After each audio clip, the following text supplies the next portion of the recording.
আমরা সবাই জীবনের কোনো একটা সময় প্রেমে পড়ি। অন্য কাউকে প্রচণ্ড ভালোবেসে জীবনকে একটু অন্যভাবে আবিষ্কার করতে শিখি। সেই সময়টা জুড়ে জীবনে জমা হয় অসংখ্য স্মৃতি। তারপর হাসি তামাশা, রাগ, অভিমান এবং ভালোবাসতে বাসতে সময়টা কখন কেটে যায় আমরা বুঝে উঠতে পারি না। সেই সুন্দর সময়টা কেটে গিয়ে যখন সহজ ও বাস্তবতা এসে হাজির হয়, কিছু ভালোবাসা পূর্ণতা পায় আর কিছু ভালোবাসা হারিয়ে যায়।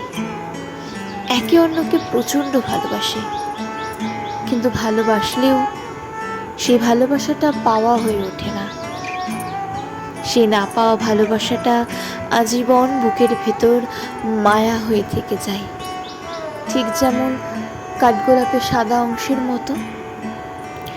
পাওয়া না পাওয়া হাজারো ভালোবাসার মধ্যে যখন কেউ ছেড়ে চলে যায়, তখন আমরা একে অপরকে অভিযোগ করতে থাকি, একে অপরকে প্রচণ্ড ঘৃণা করি এবং দিন শেষে আমরা অনুভব করি আমার ভালোবাসাটাই সবচেয়ে বেশি ছিল।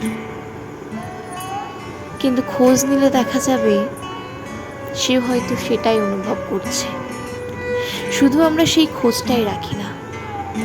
অভিমানে, অভিযোগে, প্রচণ্ড ঘৃণার কারণে